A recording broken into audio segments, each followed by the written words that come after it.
Hello everybody, we will continue our lecture series on LQR design, and last two lectures we have seen this foundations of LQR followed by several extensions and things like that, and we will follow up with further ideas on LQR design in this lecture as well. So, primarily two things I want to discuss in this lecture. One is robust control design through LQR augmentation. Okay. So, it is possible to have some sort of a robust control design, and we will see what the kind. See, when you talk about robust control, the robust control can be from several factors actually. Okay. Robustness with respect to, let us say, external noise, robustness with respect to modeling uncertainty, robustness as part of that is robustness with respect to parameter variation, things like that actually. Because no matter how much information we can have or how much modeling we can do, there will be some sort of unmodeled dynamics all the time, which includes parameter uncertainties as well actually. So, that kind of things can be handled through LQR, and when you talk about external noise into the system, we will see later that it is still possible to use LQR under the assumption of under the augmentation of Kalman filtering basically. That means that essentially leads to this LQG design sort of ideas actually, linear quadratic Gaussian and things like. We are not talking about that here yet. We will talk about robustness with respect to parameter variation or some sort of a forcing function sort of thing actually. We will see that. Okay. And the second thing what we want to discuss here is solution of LQR problems using this state transition matrix approach sort of ideas. Okay. So, what happens here is if you follow this Riccati equation approach, you essentially end up with a n by n non-linear either differential equation or algebraic equation in terms of the Riccati matrix actually. Okay. So, solution becomes kind of involved, and many times we will end up with numerical solution for that part of the computation basically. So, we do not have to do that once you follow this state transition matrix approach.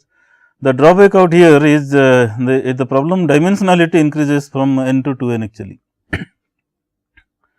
So, we consider this x dot and lambda dot something like together sort of ideas actually. Okay. Remember, x is n dimension means lambda is also n dimension actually. So, you increase the dimensionality, but kind of reduce the complexity sort of thing. Okay. So, that is the whole idea there. So, it is a different approach, and I thought it is good to know that actually. And under this umbrella, we will talk about soft constraint problems first, what we have been discussing so far. And it is also possible to discuss hard constraint problem. That means, you really want some part of the states to go to a desired value, that is inequality sense and all that. It is possible to do that. There are certain drawbacks also in doing that way, but we will talk about that as we go along actually. So, let us get going. First is robust control design for systems with parametric inaccuracies through LQR augmentation. That is what we are discussing mainly.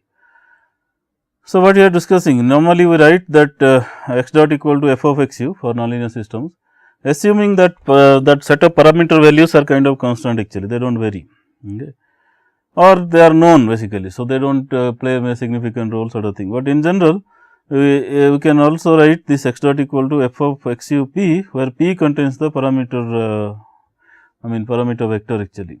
Okay. Then for example, if you have a moving mass, then next the dynamic equation is mx double dot equal to f, that means m is a parameter of the system. Similarly, if a rotating body, moment of inertia becomes a parameter. If it is aerodynamic controlled aircraft, then aerodynamic forces and moments, there are several coefficients which can be thought about as parameters of the system dynamics, things like that actually. Okay. So, those are the values that we are talking about as part of the system dynamics actually. Okay. And we have a nonlinear system like this, x dot equal to f of x u p. Okay. And this what we are talking here is we already know a u star. Okay. Somehow some method is there, I do not know, we do not want to dwindle on that. Okay. We assume that u star is some control which is already designed, assuming there is a parameter vector p star. That means, that is the knowledge which is known to us actually. In other words, if the mass of the vehicle is something like 102 kg, and we assume that it is 100 kg. So, that means that p star turns out to be 100. The 2 we really do not know whether it is 102 or 105 or 98 or whatever that is actually. So, that part is uncertain actually, but p star is largely known, exactly known rather. So, if you take p star as a parameter vector which is completely known, then you can design a new star, okay, based on, and that will result in an extra trajectory. Okay. So, that means for a known set of parameter vectors, we already have the controller ready basically. It can come from optimal control, it can come from any other control as well actually. Okay. We are not bothered about that at this point of time actually. And one possibility is certainly optimal control, but nonlinear optimal control, that the trajectory optimization ideas that we discussed before actually. Okay. Alright. So, this is what it is actually. So, now but the reality is the mass is not 100 kg, but it can be 100, 200, 598 whatever it is. So, we consider that part as something like delta p. So, p is actually a combination of p star which is already known to us and an unknown factor which is delta p actually. Okay. So, remember we are not having any sensor or anything to measure that online, we just have to live with that error actually. So, that is the concept. Can we design something like some controller which will address that actually. So, what is the objective here? Okay, objective can be described something like this.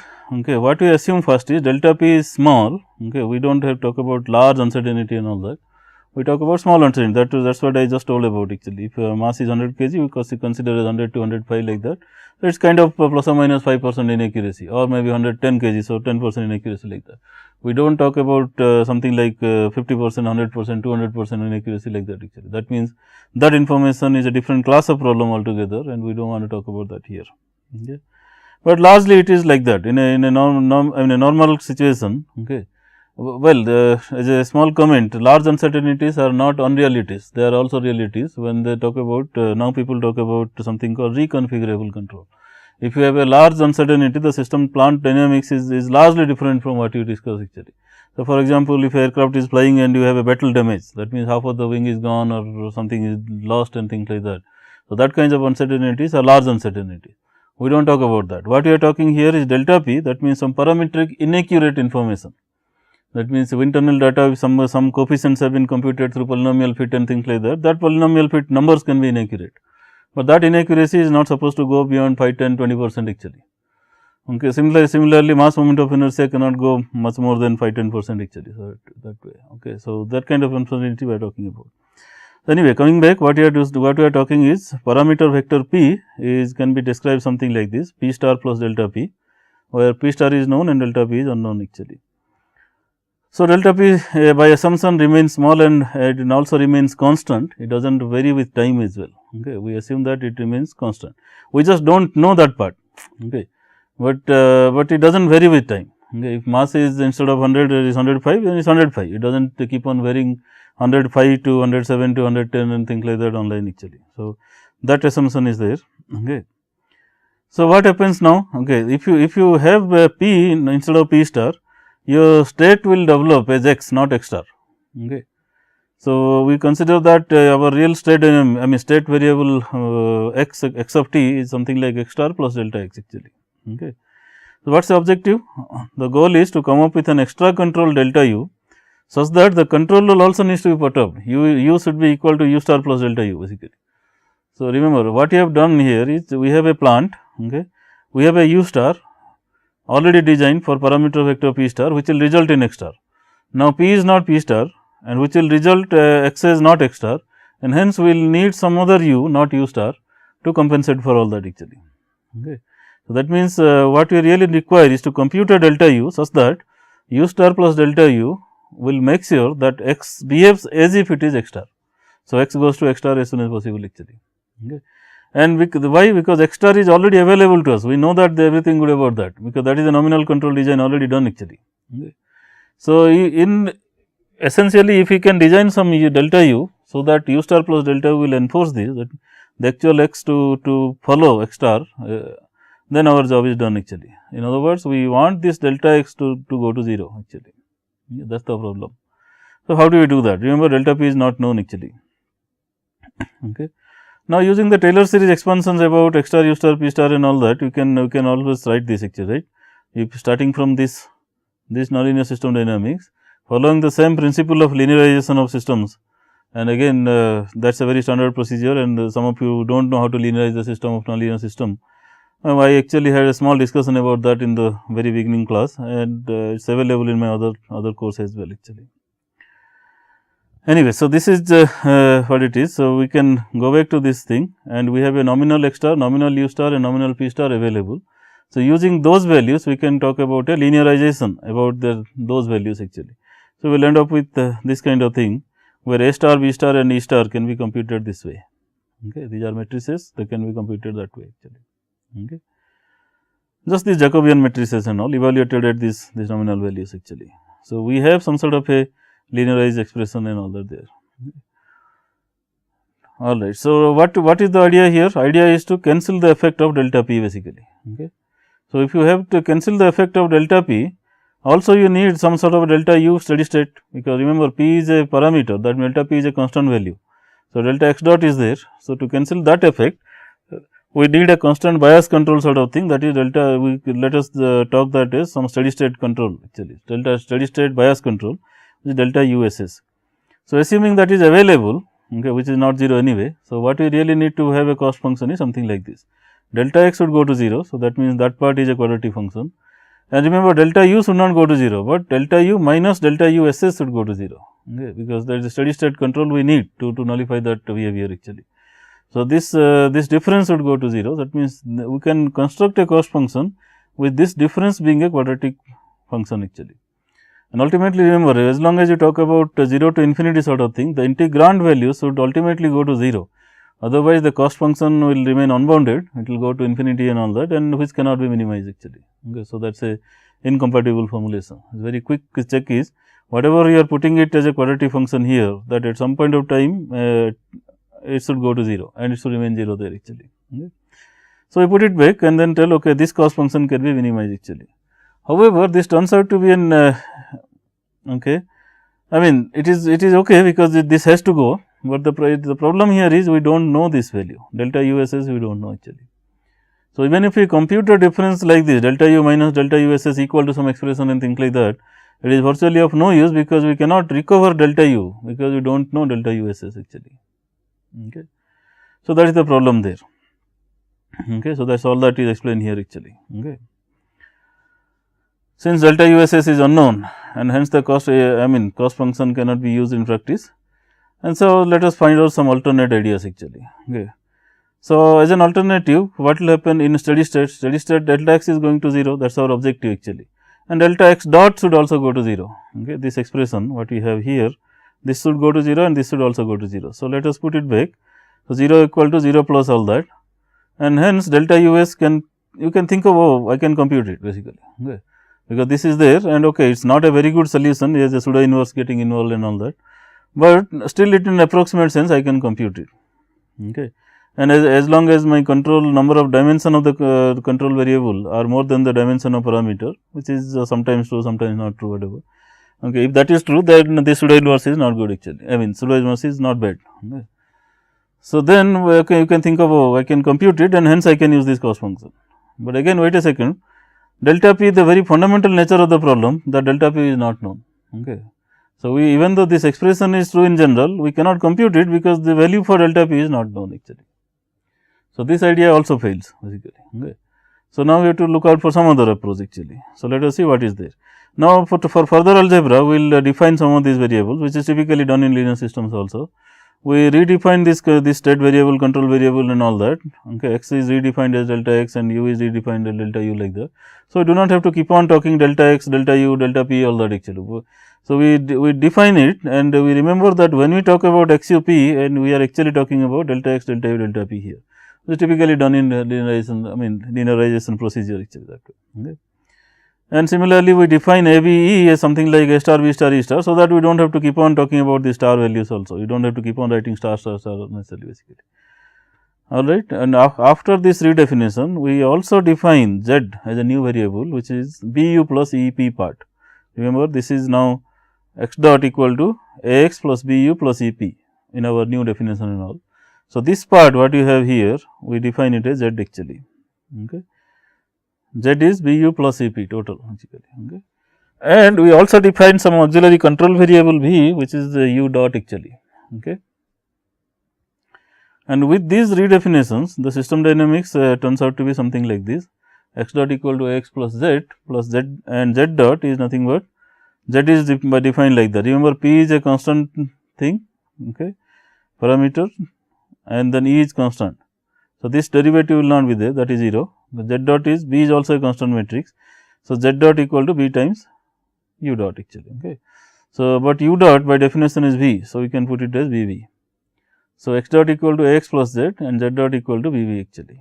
Okay. So, this essentially leads to this, you have this x dot and z dot which is nothing but this kind of ideas. Okay. You can put this system dynamics together and tell okay, A is there and then this part is I, okay. Z and x and z are there, and then you have this z dot, okay. Z dot is b, so 0 0 and you have a b actually.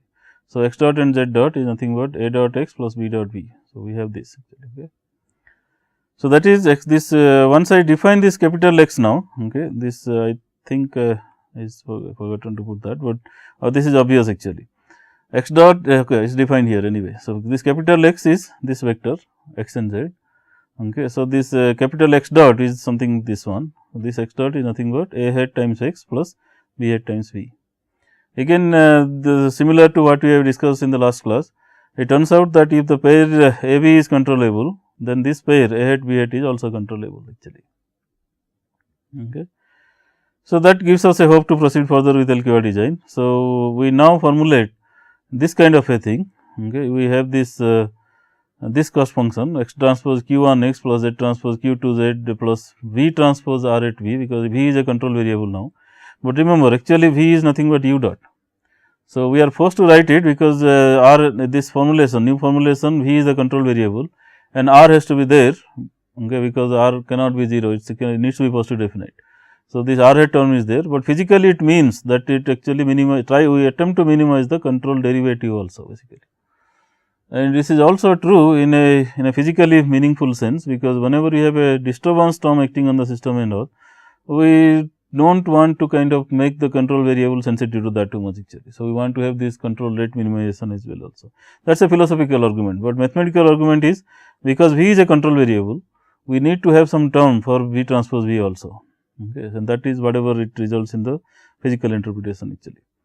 So, we have x transpose q on x and z transpose q to x. This is just because you have to, we can split this and then interpret that way, okay. So, this part is q matrix largely and this part is r matrix actually, okay.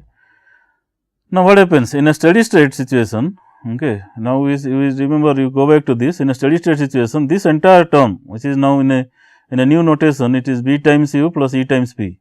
So, b u plus e p has to go to 0, there is no doubt about that, okay. That has to happen. Just that here we are not able to solve for delta u s because delta p is not known. However, in steady state this condition should happen, okay. So, this condition this is what is written here, this in steady state z has to go to 0, okay. So, if you define this q hat as something like this partition matrix q 1 0 and 0 q 2 like that, and by definition this capital X is x and z, the cost function turns out to be like this. So, you have a cost function which is quadratic in terms of capital X and quadratic in terms of v, okay. So, we have this standard quadratic cost function and we need to see, okay, this standard linear state dynamics also basically. So, with respect to this state equation and this cost function, now it is problem is compatible actually. So, we can go ahead and solve it actually, okay. Okay. But also just remember, this is a formulation which is quite similar to the case where the intention was to minimize the derivative control. We have discussed all that in the previous lecture actually, okay. You can, some of you who forgot that, you can probably revise that as well actually. Very similar to that, the development happens to be somewhat very similar to that. Anyway, so this is the cost function, yes, this is the state equation linear, and this is a cost function which is quadratic. So, we can go ahead and use our LQR theory. So, to get this one. So, what ultimately my control variable is v here. So, it is v equal to minus r inverse, r is r hat here, r inverse b transpose, b is nothing but this vector 0 v transpose, okay, r inverse b transpose, okay, sorry this one, okay, r inverse b transpose Riccati matrix solution p hat times capital X is x and z. So, my v is nothing but u dot now. So, I can substitute that as u dot something like this, okay. And remember, z is not computable again, because we do not know this delta p, the p is nothing but delta p, remember that actually, okay. So, this is p is not known. So, z is also not computable actually. So, we cannot implement this, and also remember this is a dynamic controller u dot and things like that. So, we do not want that to implement either actually. So, how do you go about that? Now, the idea here is we know z is something like this. So, what is x dot? X dot equal to, okay, let me write it here probably.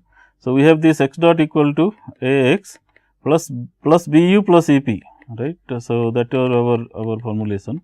So, this is nothing but a x plus bu plus e p, that part is nothing but z actually. Okay. So, if I want z, then z is equal to x dot minus a x. Okay. So, this is what we can do here to compute z indirectly. We cannot compute z directly like this, okay. But z can be computed something like this actually. But remember, x dot is probably not available in Sensor, it is not advisable to use it also. So, what you do is further algebra like this. So, now remember u dot is something like this and z is something like that. So, we can substitute z as something like this and then get it as z is nothing but that. So, we substitute that and recover the x dot part here and recover the x part here and here, okay, x dot part coming from here and this part and that part can be combined here actually. So, you can define this as k 1 and define this as k 2, then u dot is nothing but minus k times x dot minus k 2 times minus k 1 times x dot minus k 2 times x actually. But that is u dot, what we really need is u. So, we can now integrate both sides and tell, okay, this results in a very similar situation what we discussed in u dot minimization and all that in the previous lecture, essentially results in a PI controller actually. So, where k 1 times x minus k 2 times integral of x and all that. Okay. So, this I mean ultimately we will end up with something like that, where k 1 k 2 can very well be computed, that is not a problem, and these terms can very well be computed now, because it all involves the deviation delta. Remember, x is delta x actually, and also what you are talking here is delta u. Okay. So, delta x is available. So, delta x integral is also available. I can compute the integral as a numerical computation sort of thing, and it is all there actually. The initial condition, as we discussed before, we can think that, okay, there is no parameter variation to begin with, and hence whatever controller you get, that can be initial controller. Sometimes people use that as 0 also, but I will suggest that you use typically this I mean assume that there is no parameter variation, and then you you will end up with this u naught computation as a regular LQR formulation sort of thing. Okay. Anyway, these are subject to your implementation, and once you start implementing, you will see which is better, which is less and all that. But the whole idea is this control is now available in the form of a PI controller with some sort of a initial condition also basically. Alright, so this is how we can do that this computation. Okay. This is what I have already told, that u naught can be obtained as a regular LQR formulation. Okay. And also remember, the final expression what you are getting here is completely independent of p basically. Okay. So, this you can think of that, okay, my control does not require p, and there is all of the good objectives are already there here, because x goes to 0 and z goes to 0. Z is nothing but bu times bu plus Cp, that is what ultimately should happen, right, because you have this expression, right, x dot equal to x plus bu plus Cp. So, once x goes to 0, x dot goes to 0 and this term also goes to 0, then we are done, bu plus Cp actually. So, that is z will also go to 0 by this formulation actually, because there is a quadratic term for z also basically. Okay. So, essentially this PI controller guarantees that z goes to 0 and hence everything remains same actually, delta x goes to 0, hence the original objective that we started with, that delta x should go to 0, is met actually. Okay. So, this is how we will end up with some sort of a robust controller with respect to the unknown quantity. We do not need to know the value of delta p. However, as a compromise, we need to know the value of delta x, which is also which is justifiable actually. We must have sensors which should tell us how much delta x is appearing actually.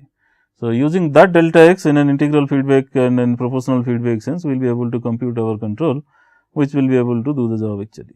So, that is how we will end up with a robust controller actually. Okay. So, to summarize a little bit, because it is too much of a argument here. So, we started with something like our objective was to, we have a nonlinear system like this, and we already designed u star x star assuming a p star value, but p is something different than p star. Okay. Hence, we wanted to compute a delta u which will augment with u star plus delta u should assure that delta x goes to 0. Okay. we will end up, I mean, we did this linearization and have some several arguments which didn't work out and something is not feasible like that. But ultimately, we redefine all these variables for sake of clarity. And here we will ended up after defining all that, this z is something like this, v is something like that and all, we will ended up some system dynamics like that. So, using this system dynamics which can be posed as like that, and then using this cost function we can solve a regular LQR problem, okay, in this form.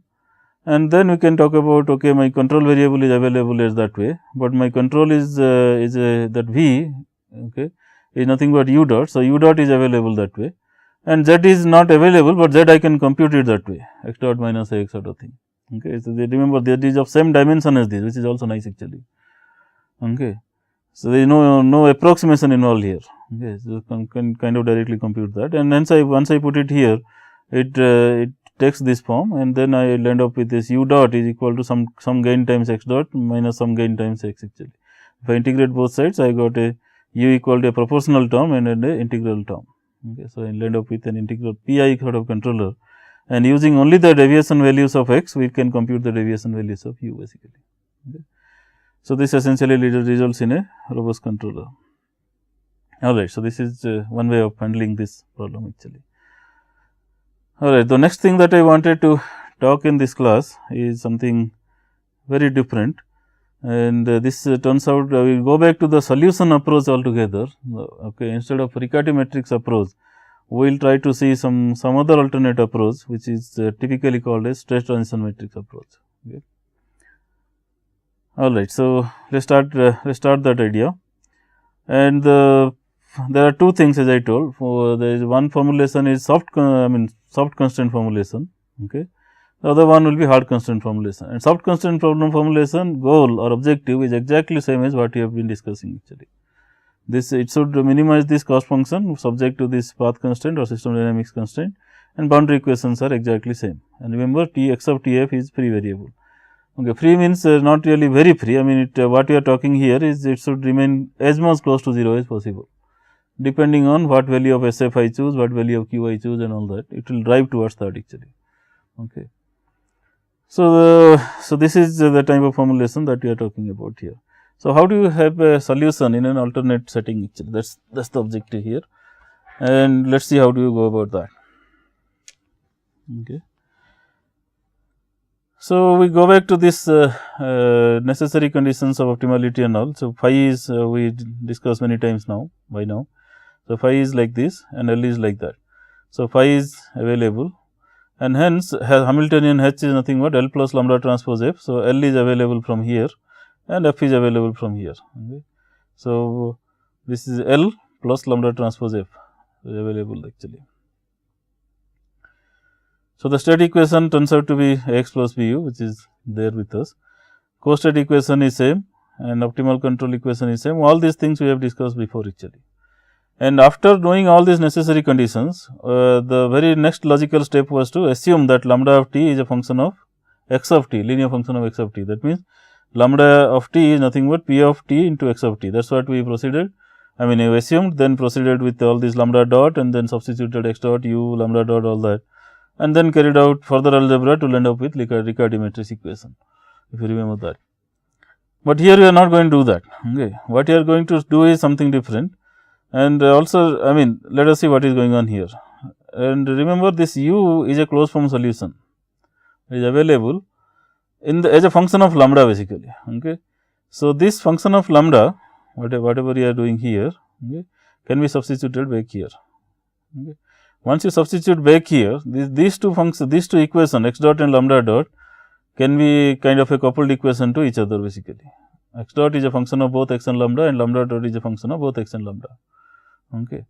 So, that is the type of analysis that we want to carry out further. So, we substitute this control expression in the state equation back here, and hence we can write x dot equal to A minus B R inverse B transpose lambda. So, that is that part of it, and lambda dot is already available, minus q x minus A transpose lambda. So, minus q x minus A transpose lambda.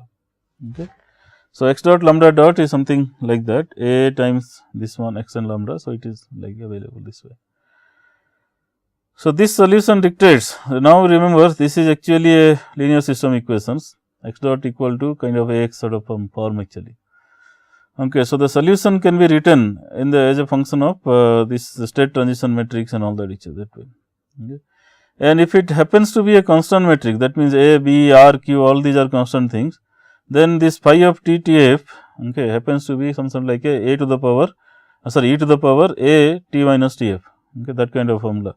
Okay, let me probably write it also. A phi of t t f equal to e to the power a t minus t f. Okay, if a means okay, this a whatever you are talking, this thing, okay, a times t minus t f, provided all the entries of the A matrix are constant actually. It doesn't vary with time. Otherwise, you cannot write it and you have to live with this state transition matrix actually. Okay. There is a special case, this takes a closed form solution that way. Anyway, so solution dictates that x and lambda of any time t is nothing but phi of t t f in all that actually. Then what actually? Okay. So, remember this also many times you might have seen that this is phi of t t 0 and x and lambda at 0, but phi is a general thing, that means state transition matrix can start from any time to any time. So, we can take the final time as reference time and then write the solution in the form of t t f, not necessarily t t 0. Okay, we can, so that is a small observation here actually, and primarily because lambda of t f is available, that is the reason for that actually. Okay. And this expanded form I can partition this matrix. Okay. Remember, this matrix is now 2n by 2n matrix, okay, because the x is of n dimension, lambda is n dimension. So, we have 2n dimension in the left hand side and 2n dimension right hand side. So, this has to be 2n by 2n. That 2n by 2n I can partition it to 4 n by n matrices and write it something like this actually. Okay. Alright. So, now what we know that SF lambda f equal to SF x f is a boundary condition, right, this final boundary condition. So, using that final boundary condition I can write x of t from this equation. X of t is nothing but phi 1 1 x plus phi 1 2 lambda. So, phi 1 1 x plus phi 1 2 lambda, but remember this is x f and this is lambda f, and lambda f is something like this. Okay. So, I can substitute lambda f as SF x f basically. Okay. Once I substitute that, I know this is x f and x f multiplying to the right on both the expressions. So, I can take out this common, and then this turns out to be phi 1 1 t t f plus phi 1 2 t t f into S f actually. So, this entire matrix what you are getting here, okay, I can define it as some capital X t t f. Okay. Remember, this is not an augmented state vector now, this is actually a state transition matrix, okay, which transitions this x f to any other time x t basically. Okay. So, if you know x f value, then you can calculate x of t value using this thing actually, if you know all these entries basically. So far this is still a symbolic expression, we are not talking about how to compute and all that, in a second I will talk about that actually. Okay. Similarly, you can go back to this lambda of t expression here, okay, and lambda of t turns out to be phi 2 1 times x plus phi 2 2 times lambda actually. So, phi 2 1 times x f plus phi 2 2 times lambda f actually.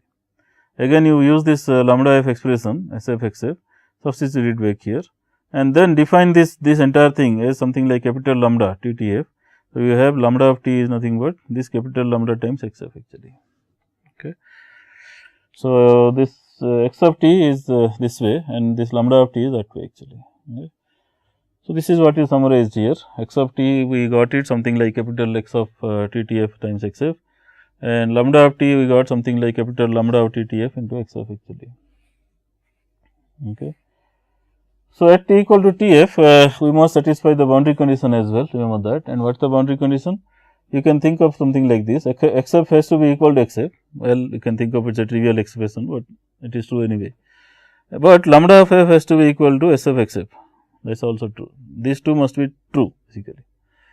So, using these two what you are getting, if you put it back here, okay, what you are getting here is x of t f or x f is equal to this term t f into x f, x of x f is equal to x of t f into x f, and similarly lambda of t f or lambda f is equal to this capital lambda of t f into x f.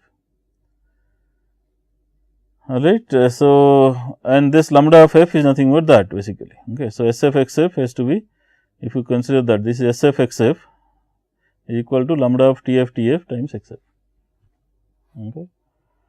So, if you use this, okay, this expression, okay, so you can easily see that, okay, from this expression what you are having, this capital X of TF TF is nothing but identity, because this expression has to be identity, and this from this expression you can see that lambda of TF TF has to be equal to SF.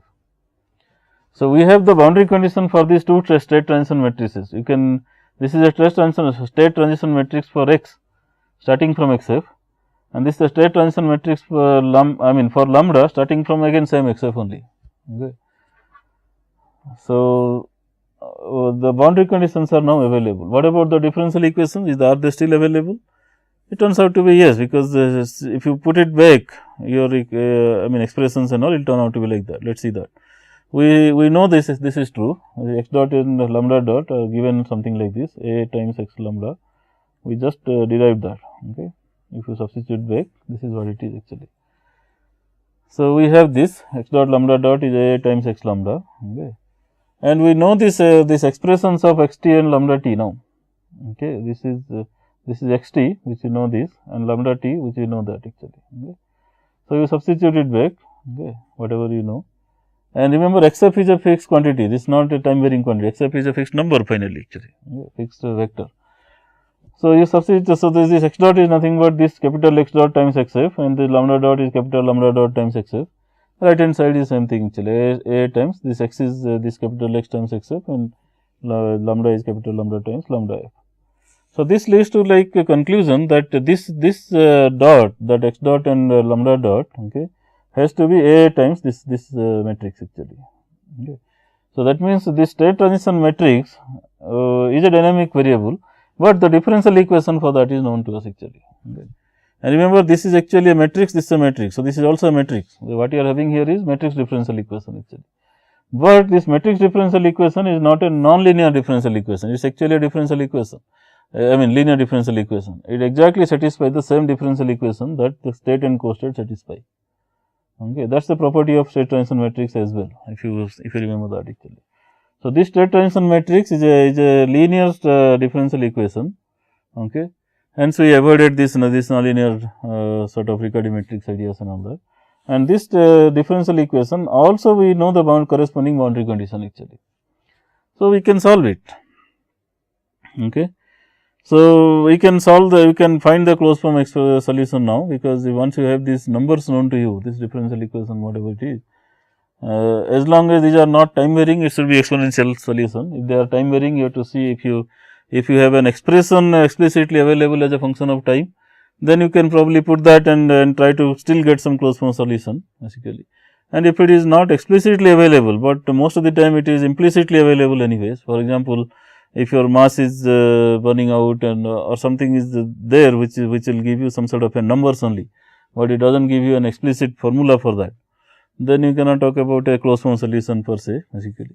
But you can still integrate the system backwards from TF to T naught actually, that is always possible. So, numerical integration from T naught to TF is always, TF to T naught is always possible, but that is not a major motivation here. We wanted to have a linear form, so that for most of the problem we can actually do a closed form solution. And many times if the everything is time invariant, that is state matrices, system matrices A, B are time invariant, and Q and R by choice are also time invariant, then A matrix has to happen to be time invariant, okay, and then you can solve a closed form solution in the function of matrix exponential actually. Okay.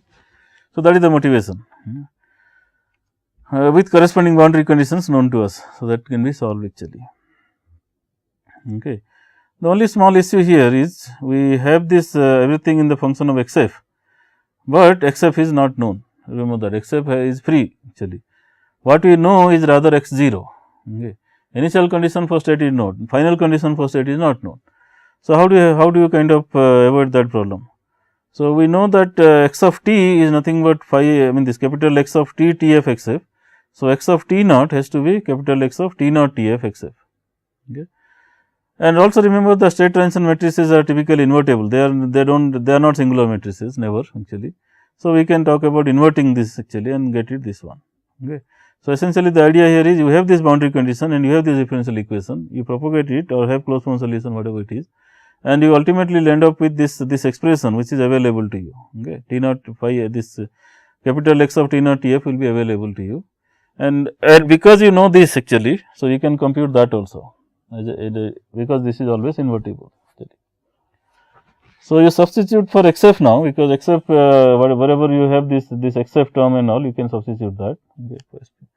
So, we can substitute that and then finally get a solution for this control. So, what we will see that substituting for x f, we will get this expression. Okay. This was x of t, remember, was x of t t f times x f. So, x f is now given as something like this. So, I can substitute that, and lambda of t is lambda of t t f times x f, and x f is this one. So, we can substitute that way.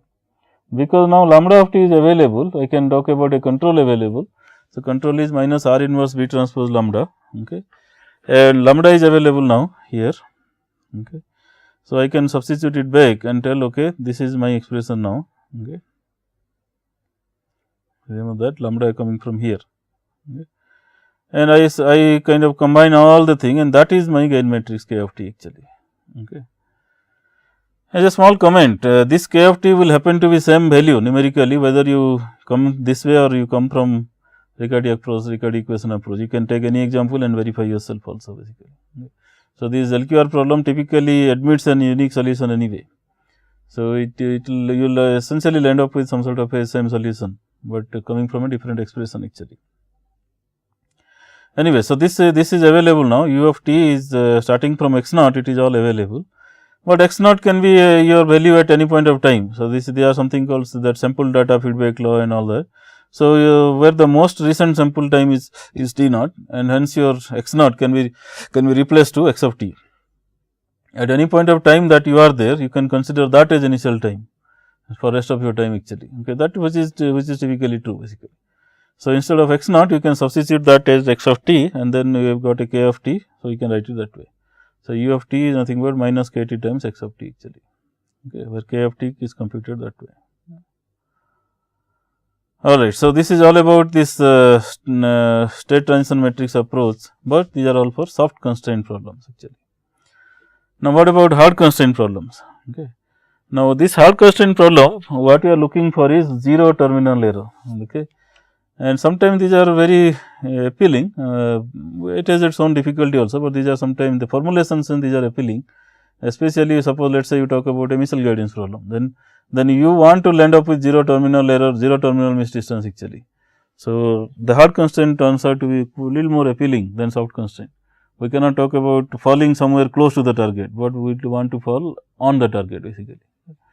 So, that kind of idea is there. Can we do that? So, let us talk about some sort of similar formulations here. We talk about x dot equal to x plus bu, again the same linear system dynamics with same quadratic cost function actually, and purposefully we avoid this additional term here, okay, this terminal penalty, because what you are talking here is a hard constraint penalty. That means, x I of t f has to be 0, where I is 1 to q, where q is less than equal to n. So, in other words, you can have constraint on all state variables if you want to, or you can have part of the state variable that you are interested in, other part you forget it actually. For example, if you have again talk about missile guidance, when you talk about position error only, then velocity errors and all you can forget about it. Or sometimes this angle constraint guidance are there, then they tell part of the velocity vector which contains a velocity magnitude as well as two angles actually. So, magnitude you can forget, but can you assure angle constraints actually that way. So, those kind of problems can be discussed and can be put framed in this framework actually. Alright, so go back to that and then talk about x of t f is nothing but x1 of t f and to xn of t f, where this constraint is given something like that, x I of t f equal to 0 for I running from 1 to q, and q can be less than equal to n, okay, it can be equal to n also basically. Okay. So, how do you handle that? When you have a hard constraint like that, okay, remember that should be equal to 0. So, the j bar or augmented cost function should see that constraint, and that constraint is soon seen through this expression, okay, summation of this variable is equal to 0 anyway, but this new i's are like Lagrange multipliers, but these are constant numbers, they are not time varying things actually. So, this additional expression is coming to picture, okay, 1 to q obviously, the rest of things are free anyway, plus this this augmented cost function T naught to Tf with this one and that one. And also remember, this formulation makes more sense when you have Tf as a finite time formulation, because we are talking about some state variable going to 0 at some point of time. We do not talk about it will go to 0 at infinite time and all that. That does not have too much of a physical meaning actually. Okay. So, typically these formulations are finite time formulations actually. So, anyway, J bar is something this one, and then this L plus lambda transpose, okay, F minus x dot. Okay. We are talking about J bar, remember it is not Hamiltonian, J bar now. Okay. So, this is this function plus all that plus lambda transpose. Lambda is a Lagrange multiplier, nu is also a Lagrange multiplier, but lambda is a time varying function, whereas nu is not a time varying function actually.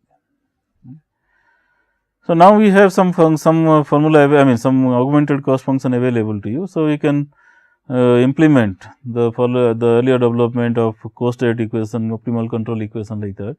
So, this co-state equation, because the expressions are not changed, only the boundary condition is changed. So, the dynamic equation what you have, state equation, co-state and optimal control, they will not change. So, they can straight away write it that way. Lambda dot is minus qx minus A transpose lambda and u equal to minus R inverse B transpose lambda. Okay. And lambda f obviously you can calculate from here. Okay. This is lambda f actually, it will come from here, del phi by del x f sort of thing.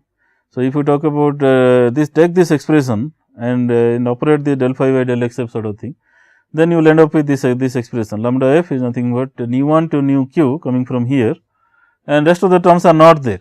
Okay. xi when it is beyond I is beyond q is not there. Okay. That means for those variables it is 0 basically, partial derivative is 0. So, lambda f will del phi by del x f, okay, phi is something like this, we carry out the algebra, we will end up with this expression where nu 1 to nu q will be available, rest of the things will be 0 actually. Okay. And when q equal to n, then it will run through the entire vector, that is also there. Okay. So, but q is not n, then it will stop somewhere actually. Okay. So, following the earlier development, what you can see is like this, lambda dot is q minus qx minus A transpose lambda, u is all that. Okay. Lambda f is nu 1 to nu q and all that way. So, the 2-point boundary value formulation talks something like this. It I mean it has this standard expression which you have already derived basically before. Just put it to your control variable u and then consider x dot and lambda dot together. We have done that just before actually. So, this is our system dynamics, and what is our boundary conditions now? The boundary conditions x of t0, x0 is always available, that is given. But at time Tf, this is a constraint set that x of Tf has to be 0 for I running from 1 to q, and the rest of the values for that lambda of Tf has to be 0. Remember, this is coming 0 0 0. Okay. And these guys are not known, this lambda nu 1 to nu q are not known. So, it is foolish to kind of have a formulation which uses numbers for that.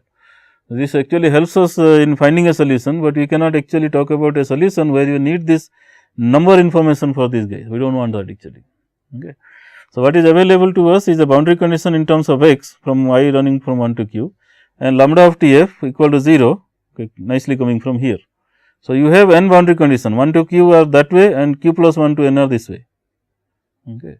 So, this has to be accounted for actually. But anyway, coming back, this is the system dynamics what we had earlier. So, we following the state transition matrix solution approach, we can always write it that way, x and lambda of any point of time t is state transition matrix T Tf times the final time value x and lambda Tf, exactly same as what you have done for the soft constraint problem actually. Okay. So, you go back and then find out all these things are I mean compatible, because this soft constraint and hard constraint, the dynamic equation remains same. Okay. So, the solution form remains same, but the boundary condition is different, and hence the solution will be different actually. So, we have to concentrate more on the boundary condition, how do we account for and all that.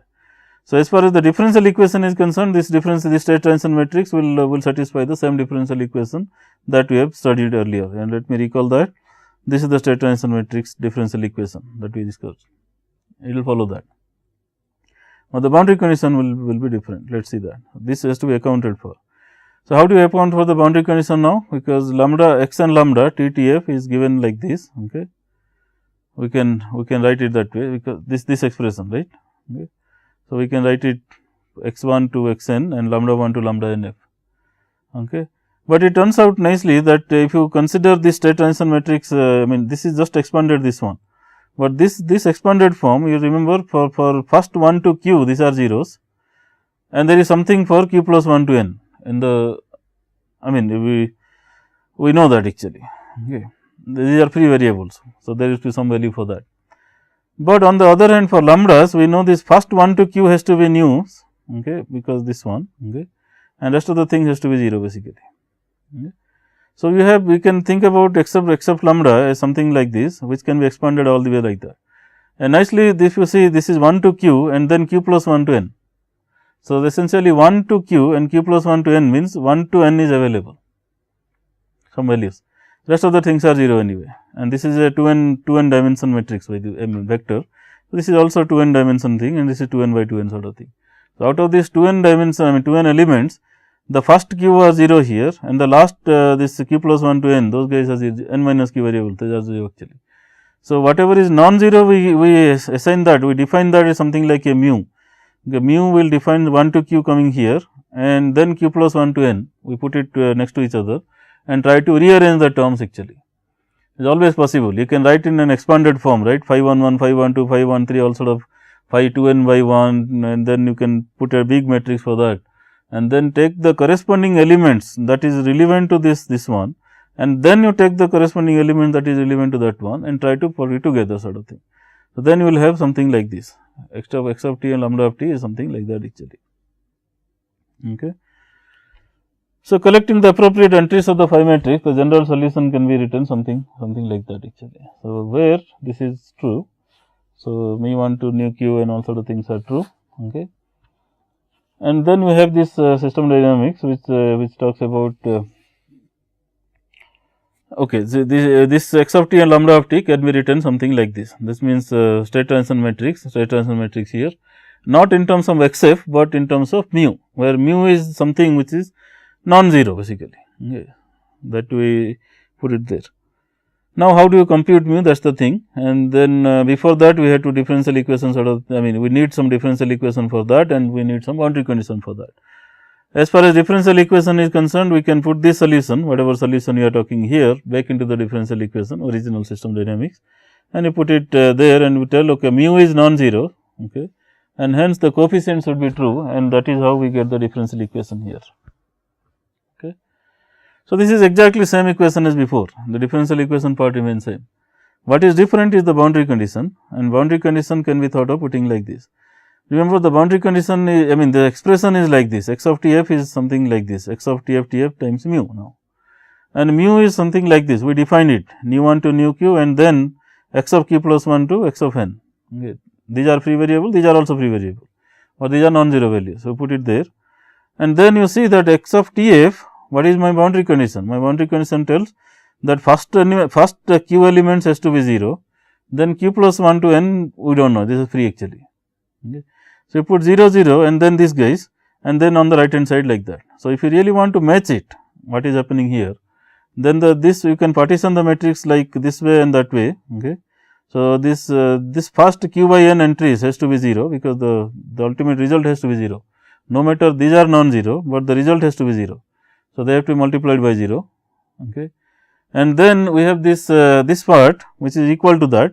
So, this should not contribute, that means the first n by n minus q times q, that element has to be 0, and this should be equal to that, this one should be equal to that. So, that means that is identity matrix. So, that is how we get x of t f t f. Okay. So, this is what the matrix that you have to take into account. Okay. So, but we also need lambda of t f, I mean t f t f. So, similar exercise you can do for lambda as well. We put lambda 1 to lambda q and then zeros there actually. Okay. Okay. X of t f. So, lambda of t f, and remember lambda of t f we derived somewhere here, lambda f. Lambda is 1 to, I mean nu 1 to q and then bunch of zeros actually. So, we put it there. Okay. So, that is our expression lambda 1 to q at final time. So, lambda 1 f up to lambda q f, then bunch of zeros actually, and right hand side is our mu vector, and mu vector is defined that way, that is our definition. So, we put it that way. Also the same expression, similar analogy, that this part has to be 0, So, the bottom half of this matrix has to be 0, bottom not really half, but this dimension n minus q by n, that kind of thing actually. These are n minus q dimensions actually. So, this has to be 0, but this has to be equal to that actually, we know that is the boundary condition. Okay. So, because this boundary condition needs to be satisfied. So, we have this one equal to that, and hence we have this identity matrix actually here, and this should not contribute. So, that means that is 0. So, we have this lambda of TF is equal to that, and x of TF has to be equal to that. Okay. And the differential equation is also available to us actually. So, now we can have a closed form solution basically. Okay. Alright. So, this is the closed form solution, this is what we have here, and this is what I mean these are the boundary conditions for that. So, we put it. So, essentially we talk about this is the differential equation, but the boundary conditions are not same as what we had it in the soft constraint formulation. The boundary condition has to be something different actually. Okay, x of TF and lambda of TF. Using this boundary condition and this differential equation, the procedure remains exactly same as before. Okay, and now we cannot guarantee that x of T0 TF is non-singular. Okay, that is another observation here, because part of the matrix at final condition the bunch of rows are 0 in both the boundary condition actually. So, it may percolate that ultimately even if you integrate it backwards and all that, it may or may not be the case that this matrix is non-singular, but if it is non-singular, then mu can be computed. Okay. Remember, this times mu is equal to x naught actually, right. So, mu can be computed, and hence we have this solution there. Okay. All right. So, then our control is given like this, exactly same as before, and again this simple data system, that wherever you are, initial condition is that. So, T naught can be current T, then it can be argued that this is nothing but your gain matrix actually. Okay. So, just a small little more observation. Okay. For continuous data and all that is what I told you, it has to be T naught goes to T, and then we have this gain matrix and all that actually. Okay. But only problem here is when T goes to TF, this x, this state transition matrix x should go to x of TF, right, because T goes to TF. So, this is just by definition, it should go to that. But if you see, if you observe x of TF, what is our x of TF? This matrix, and this matrix is guaranteed to be singular, okay, unless q is equal to n, that we do not know. Unless you put every constant in every state and all that becomes even further difficult problem anyway. But if you put that is a different case, but otherwise it is guaranteed to be singular basically. So, we have this difficulty coming up here basically. Okay. So, as T goes to TF, you are guaranteed to get some sort of a infinite gain basically. Okay. That means, your control is guaranteed to blow up actually. Okay. So, this is not always advisable to have a very high ambition as 0 terminal error and things like that way. If you have, then be careful. Okay. It may lead to a control solution which may not be implementable at the final time or close to the final time actually, which typically happens in PN guidance of missile dynamics and all sort of things that we will see later also actually. Anyways, so this makes sense as you are insisting on 0 terminal error, you are insisting on hard problem. So, we will end up with a difficulty there actually. So, alright. So, that is what I wanted to discuss in this lecture. In other words, we saw two formulas, two things here. One is the robustness thing, how do you tackle some parameter inaccuracies and all. The second thing was how do you come up with alternate solution through the state transition matrix ideas, and there we discussed about two ways, again one for hard constraint problem and one for the soft constraint problem. Soft constraint problem is not much of a problem, we can go ahead and do that. Hard constraint problem, we will end up with this the singularity, I mean not initially, but towards the end actually, when T goes to TF it is guaranteed to be singular actually. So, K of T has to be, I mean it typically blows up to infinity actually. Just keep that in mind, and application and all that using these ideas and all, we will see that in another class actually, another lecture. So, with that I want to stop here. Thank you.